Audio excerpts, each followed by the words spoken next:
sahabat Tanas, salam Indonesia hebat. Berjumpa lagi di situasi yang baik untuk kita dapat mengimplementasikan nilai-nilai kebangsaan. Tentunya kita perlu literasi dan pengetahuan.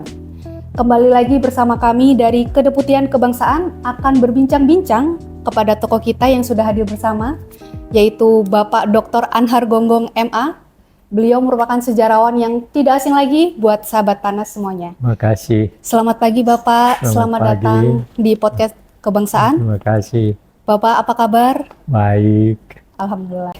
Bapak, saya akan mengajukan beberapa pertanyaan nih buat Bapak Anhar. Bagaimana menurut Bapak tentang dinamika pelestarian nilai-nilai sejarah bangsa bagi kami generasi muda saat ini? Sebenarnya yang harus dipikirkan itu bagaimana mengajarkan sejarah secara baik. Sebenarnya begini, untuk mengenal secara baik Indonesia itu ada 3 faktor utama. Yang pertama faktor geografi, yang kedua faktor antropologi, yang ketiga sejarah. Kenapa? Anda tidak akan pernah mengenal Indonesia kalau geografinya Anda tidak kenal. Begitu luas, jauh lebih luas dari Eropa dan sebagainya. Terdiri dari sekian banyak pulau-pulau yang kalau kita tidak mengenal, bagaimana kita mau mengenal bahwa kita tinggal di Indonesia kalau kita tidak tahu bahwa Jawa seperti ini, Sumatera seperti ini, Indonesia Timur seperti ini, dan kita kan dihubungkan oleh laut. Jadi laut itu jangan dilihat sebagai pemisah, tapi justru dia adalah penghubung antara pulau yang satu dengan pulau yang lain. Itu satu. Yang kedua, kalau Anda tidak tahu antropologinya Indonesia, suku bangsanya berapa? Saya pernah menerbitkan sebuah ensiklopedia suku bangsa. Di situ tercatat paling tidak ada 900 suku bangsa, sub-suku bangsa yang tercatat. Dan ya tentu saja sejarah. Anda tidak akan pernah mengenal bagaimana Indonesia terbentuk tanpa latar belakang sejarah. Indonesia itu dulu nggak ada.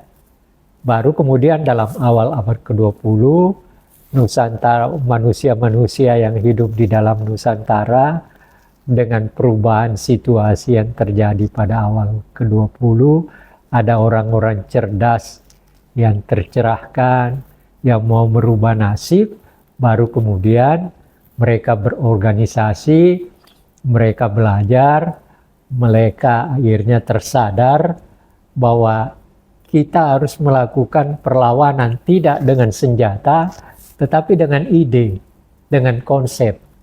Dan itu yang dilakukan oleh para pendiri Republik ini pada pergerakan nasional. Jadi Soekarno mendirikan organisasi, Hatta mendirikan organisasi, mereka mengonsepkan masa depan Indonesia bagaimana dan seterusnya. Itu hanya dikenal dengan kemungkinan itu bisa dikenal dengan sejarah. Kalau nggak kenal sejarah seperti itu, nah yang menjadi soal sekarang, sejarah itu dan yang lain tadi seakan-akan diabaikan. Saya justru khawatir kalau nanti generasi yang akan datang akan menjadi buta sejarah, buta antropologi, buta geografi. Iya, bagaimana Anda mau mengenal diri Anda kalau seperti itu? Gitu. Baik, berarti teman-teman semua yang telah disampaikan oleh Pak Anhar terkait bagaimana cara melestarikan nilai-nilai sejarah bangsa ya Bapak, kita melihat dari banyaknya pulau, geografi, dan dari sejarah yang kita ketahui bersama, Bapak founding fathers kita sudah memberikan banyak sekali konsep-konsep sejarah untuk kami para generasi muda ya Bapak. Baiklah Bapak, untuk selanjutnya, di era teknologi dan informasi yang cukup mudah kita terima, yang sangat banyak sekali yang kita terima, Bahkan banyak sekali di luar sana berita-berita hoax ya Bapak, yang kita tidak tahu bahwa sejarahnya betul atau tidak. Menurut Bapak, bagaimana kita bisa menjaga keaslian berita-berita tersebut Bapak? Iya, itu tadi belajar sejarah. Jadi sejarah harus diajarkan secara benar di sekolah. Ya, saya bisa menerangkan semua ini karena saya baca buku, saya belajar sejak dari SD kelas 3 sampai sekarang tidak berhenti saya belajar tentang Indonesia. Dan memang tiap kali saya belajar pada setiap hari, selalu saja terdapat hal yang baru. Ya, seperti contohnya sekarang, orang mau melakukan pemilu, pilkada. Oh, banyak sekali hal yang berkaitan dengan tentang demokrasi yang ada dalam pikiran yang pernah saya baca, ternyata berkembang sedemikian rupa, sehingga kalau kita tidak mempelajari itu lebih baik, ya masa depan demokrasi kita bisa menjadi persoalan. Gitu. Baik, selanjutnya apa strategi Bapak agar kami generasi muda dapat terus melestarikan nilai-nilai sejarah bangsa?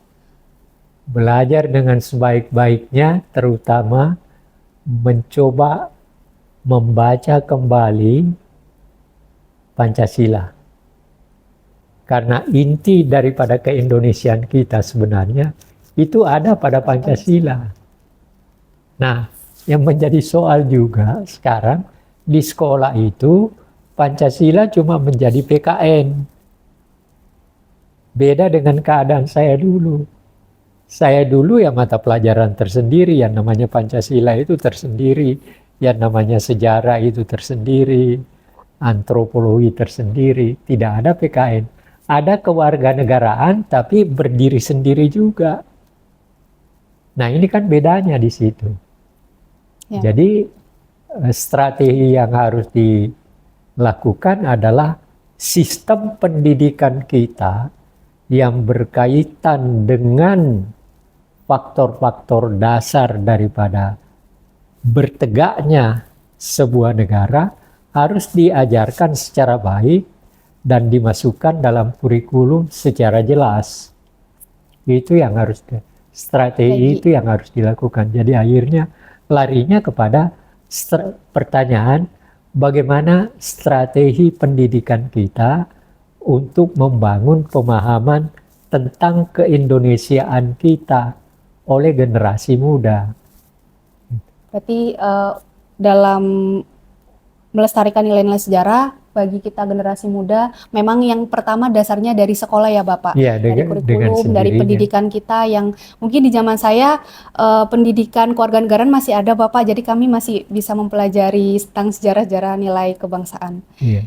Terakhir Bapak, apa pesan Bapak untuk kami para generasi muda saat ini? Sederhana, jangan berhenti belajar. Karena kenapa? Ilmu itu tidak pernah berhenti. Teknologi tidak pernah berhenti. Jadi kalau kita ketinggalan untuk belajar, maka kita akan tertinggal terus. Oleh karena itu,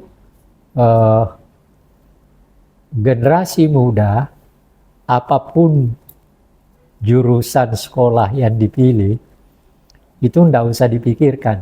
Tapi yang terpenting, bagaimana mempelajari apa yang Anda pilih dengan baik. Itu yang harus dipikirkan generasi muda. Jadi jangan ya pokoknya saya sekolah.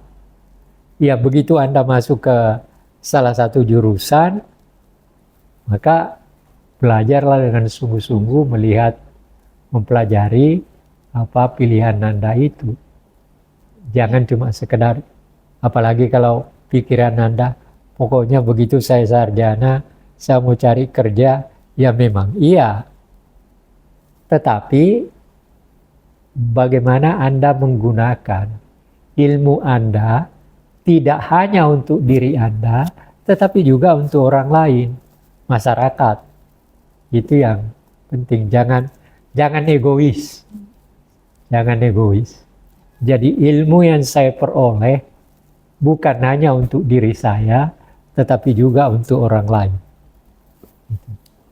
Itu adalah pesan yang sangat luar biasa dari Bapak narasumber kita, yaitu Bapak Dr. Anhar Gonggong MA.